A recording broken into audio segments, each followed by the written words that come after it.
Filipino's channel. Today, this morning, I'm going to talk about the psychic senses, and I'll be bilingual today. I'll be talking in both English and Filipino for the benefit of the non-Filipino speaking audiences around the world. Okay? What really is the meaning of psychic senses? Okay? It's a phrase that refers to what we can perceive because of our special capabilities. As a spirit questor, we have these special gifts or abilities. And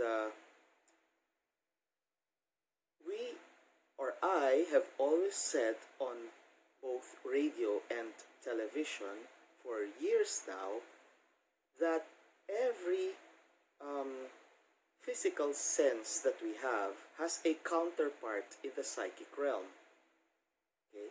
So, just to give you an idea, our physical senses are the sense of sight, the sense of hearing, the sense of smell, the sense of taste, and the sense of touch. Okay? Now, each of these physical sense has a counterpart in the psychic realm. So, for our sight, those who can see what others cannot normally see is what we call clairvoyance. Okay? Now, for those who can hear what others cannot normally hear, that's called clairaudience. And for those who can smell what others do not normally smell, we call that clear aroma. For those who can taste what others do not normally taste, that's called clear gustus. And for those who can feel what others cannot normally feel, we call that clear sentience, or simply the empath or empathy. Okay? So now that you know all of these, let me just summarize. You have clairvoyance, sense of sight; clear audience, sense of hearing; clear aroma, sense of smell; clear gustus, sense of taste; and clear sentience, sense of feeling or touch. Alright? So, these are the different psychic senses. Okay. In Filipino now, lahat tayo ay ipinapanganak na merong kakayanan para maramdaman ang mga bagay-bagay na ang mga pangkaraniwang tao ay hindi nararanasan or tinatawag natin nasisense. Yung mga taong nakakakita ng mga bagay-bagay na hindi nakikita ng mga pangkaraniwang tao o nilalang, o kaya ay nakikita na ang mga magaganap pa lamang, ang tawag dyan ay clairvoyance. Yung mga tao naman na naririnig ang mga bagay-bagay na hindi naririnig basta-basta nino man, ang tawag naman dyan ay clear audience. Yung mga tao may naaamoy na hindi naaamoy ng pangkaraniwang mamamayan, ang tawag dyan ay clear aroma. Yung mga tao namang may nalalasahan na hindi nalalasahan ng karaniwang tao, ang tawag naman dyan ay clear gustus. At yung mga tao may nararamdaman na hindi naman karaniwang nararamdaman ng iba, ang tawag dyan ay clear sentience. Ngayon, bakit ito mahalaga? Mahalaga to dahil lahat tayo merong ganitong kakayan. Everyone has this capability. It's just that we have different levels of sensing. It is just like tuning in to a radio frequency. If we are in a location that is far from the clear or radius or circumference of a certain broadcast, then we cannot hear it clearly. But if we become closer to that place, then the reception becomes clearer. So in the same manner, there are people around us, or we probably can sense, but in different levels. Some are like elementary students, while others are like in high school or or probably in college, or even like postgraduate degrees, like us, the Spirit Questors. We are born with this gift, but we were able to enhance them further through our training as a Spirit Questor. So, for those who can see what others cannot normally see, or can see what may happen, have that capability known as clairvoyance. Okay? So, here we'll enter the concepts like um, cognition, precognition, um, or intuition. Okay? Now, so pag kayo ay may nakikita nga ng mga bagay-bagay na hindi nakikita ng iba, or nakikita nyo na ang mangyayari pero hindi pa nagaganap, clear voyance ang tawag doon. Now, if for example, you can hear footsteps or chains or murmurs or laughter, then in a certain place, okay, that is new to you, but no one is there, then that's what they call clear audience. Diba? Kapag tayo ay pagka tayo ay may nakitang isang lugar na hindi pa natin nabibisita, walang tao, pero may narinig tayo naghahabulan, or may mga yapak, tayong naririnig, o kadena, yan ay isang manifestasyon ng tinatawag nating clear audience. Okay?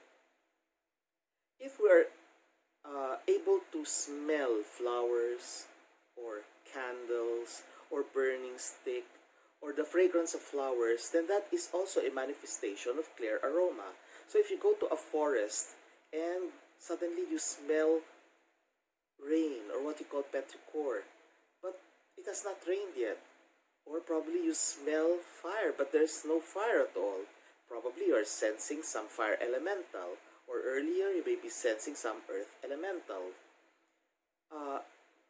Or let us say you have no idea that somebody, a relative has passed away, or a friend, and then suddenly you smell flowers or a certain scent or perfume that that person normally wears, then that is a manifestation already that that presence is there around you or with you. Okay? So, yun ay paraan ng pagpaparamdam ng mga kaluluwang yumao pag naaamoy nyo sila. Okay? What if, let us say, you had dinner and you had, let us say, a very nice chicken, what's that? A certain roasted chicken. And then suddenly, after you have brushed your teeth, suddenly you seem to taste like you have eaten so much garlic. But there was no garlic in that roasted chicken. Or probably you can taste some strawberry ice cream, but you have not have dessert. So where did that come from? And then you hear the news that somebody has passed away, and the favorite food of that person is strawberry, or probably that person loves to eat food with garlic. So that is again another manifestation of a presence being felt. So that is again the psychic sense of clear gustus. Sometimes you are alone in a room, walang kasama, and then suddenly your hair stands on its end, or you feel that it's suddenly become warm, or suddenly it has become so cold. Okay, these changes in the temperature are manifestations of a presence around you, and that is clear sentience. Okay, so everyone has this, except that we have different levels of perception or perceiving. Some can sense more than others. So it's natural. We shouldn't be afraid of this because it's part of our human nature. It's part of our physical bodies that we have these psychic senses. Some are born with it, some just manifest later on. And why do that? Why do these things happen? Probably we experience something traumatic, like a near-death experience. And then we go out of body, or the so-called OBEs. We are rushed to the hospital, and then we can see everything that's happening. We are away from our body. Some thing like an astral projection, and then we are revived, we come back, and then we tell our relatives, our friends, our doctors and nurses that we have seen everything that they were doing to our physical bodies. Okay, that is one way where our psychic senses manifest or become enhanced. Another is having extreme illness.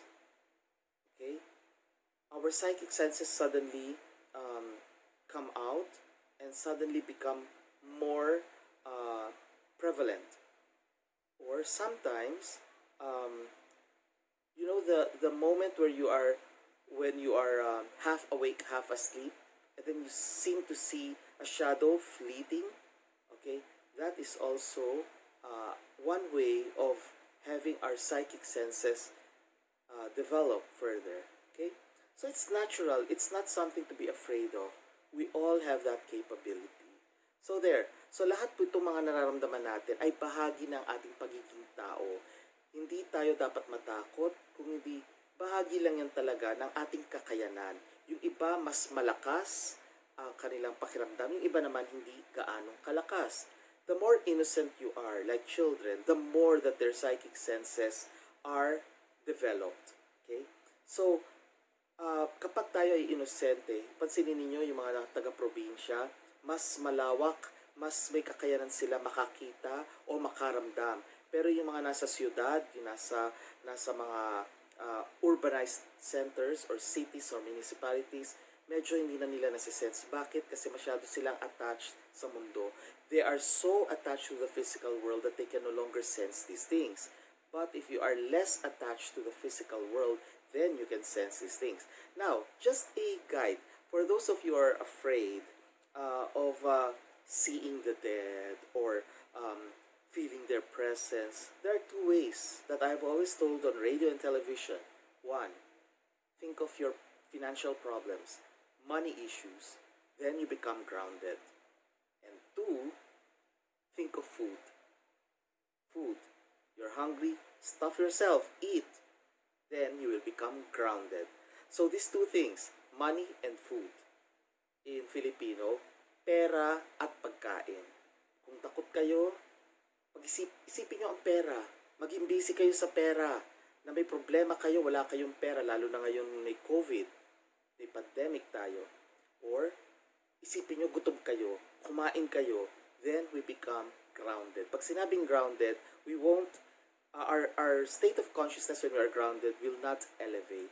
So, we become more physical, more mundane, more attuned to the terrestrial life that we have now, the physical world. Okay?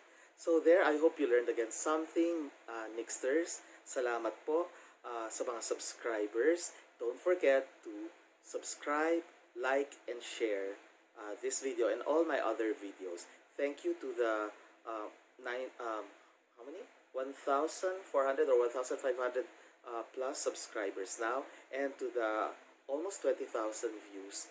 I hope I can reach 40,000 views soon.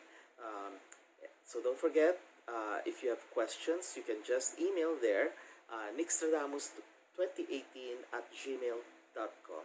Till next, light, love, and life. Namaste.